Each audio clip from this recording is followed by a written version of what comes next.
Hi friends పెసర్లతో హెల్తీగా చేసుకునే 4-5 రకాల దోశలు ఎలా చేసుకోవాలో చూపిస్తాను.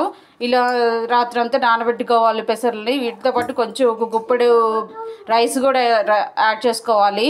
సో దాంట్లో మార్నింగ్ వాష్ చేసుకొని 2-3 టైమ్స్ పెట్టుకున్నాక ఇలా మిక్సీ జార్లో వేసుకోవాలి.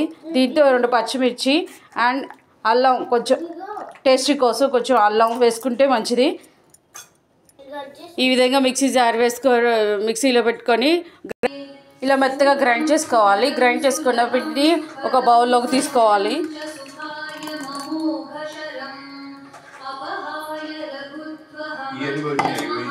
ఇదే విధంగా మిగతాది కూడా గ్రైండ్ చేసుకొని పెట్టుకోవాలి. ఇలా గ్రైండ్ అయిన మొత్తం పిండిని బౌల్లోకి తీసుకున్నాక దీన్ని కొంచెం పక్కన పెట్టేసుకొని చట్నీ ప్రిపేర్ చేసుకోవడానికి. చట్నీ కోసం శనగిత్తనాలు, కొబ్బరి కొంచెం ఆయిల్లో వేసి వేయించుకొని చల్లారబెట్టుకోవాలి. నేను కొంచెం ముందుగానే చల్లారబెట్టుకున్నాను. దీంట్లో ఒక వెల్లుల్లి, కొంచెం సాల్టు, చట్నీకి సరిపడా పచ్చిమిర్చి,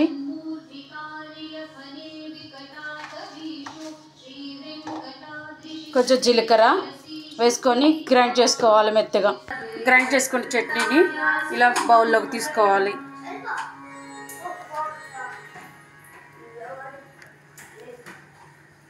దీనికోసం పోపు పెట్టుకోవాలి.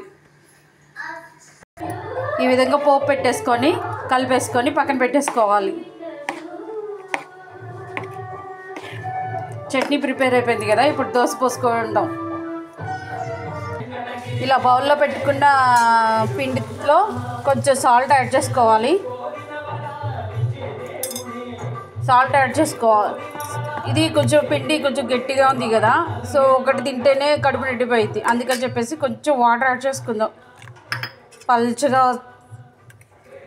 ఇలా కొంచెం పల్చగా చేసుకొని దోశ పోసుకుంటే చాలా బాగుంటుంది. 2-3 తింటే కూడా ఇంకా తినాలనిపిస్తుంది. దోశ కోసం ప్యాన్ పెట్టుకోవాలి పొయ్యి మీద. ఇది వేడెక్కుతుండగా ప్యాన్ వేడెక్కింది.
ఆనియన్ దోశ రెడీ అయిపోయింది.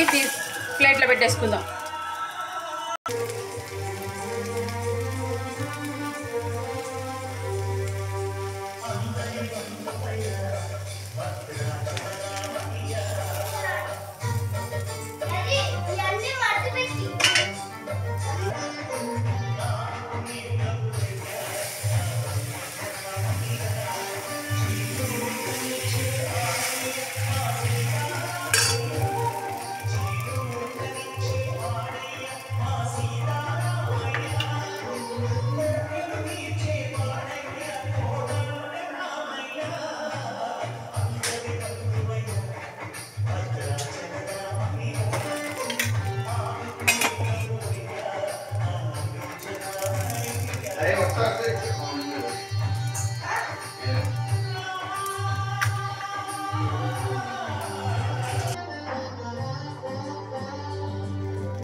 ఎగ్ దోశ కూడా రెడీ అయిపోయింది.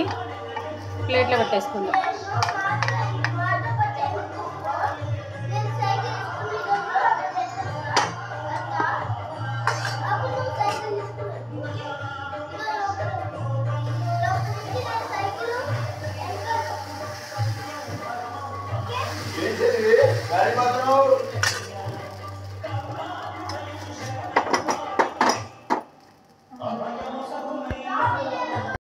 ఉప్మా పెసరట్టు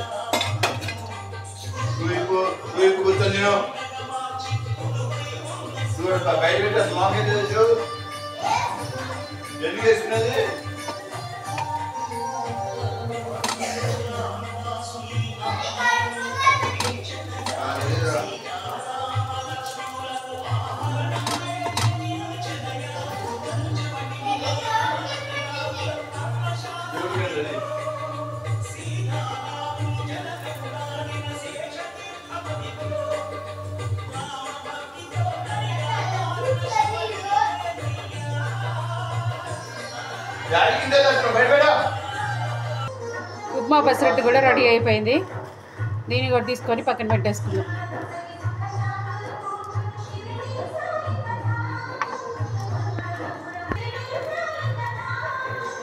హెల్తీగా ఉంటే ఇంకొక రకం క్యారెట్ ఇలా మెత్తగా గ్రైండ్ చేసుకొని పక్కన పెట్టేసుకోవాలి. సో దీని మీద కొంచెం తీసుకొని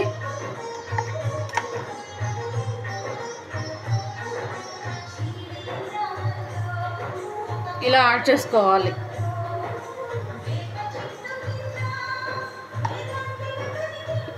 ఇలా ఇష్టం లేకపోతే దీన్ని కొంచెం వాటర్ పోసి వడకట్టుకొని వాటర్ని ఇందాక పిండిలో పాటు వాటర్ యాడ్ చేయకుండా ఈ వాటర్ని యాడ్ చేసుకొని ప్రిపేర్ చేసుకోవచ్చు. లేదంటే ఇలా అయినా వేసుకోవచ్చు. లేదా తురుము ఇష్టమైన వాళ్ళు తురుముకొని కూడా ఇలా తురుము పైన వేసుకొని కూడా వేసుకోవచ్చు. చాలా హెల్తీగా ఉంటుంది ఇలా క్యారెట్ వేసుకుంటే.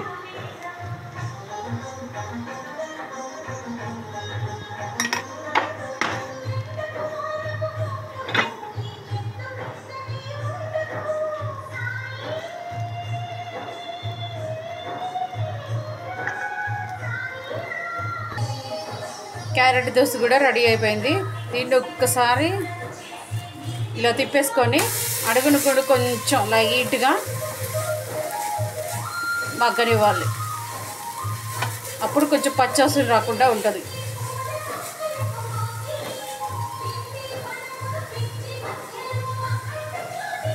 చూసారు కదండి పెసర్లతో ఎంత మంచిగా ఎన్ని రకాలుగా దోశలు పోసుకోవచ్చో. సో ఇలా చట్నీ పెట్టేసుకొని తింటే చాలా బాగుంటుంది. Thank you friends.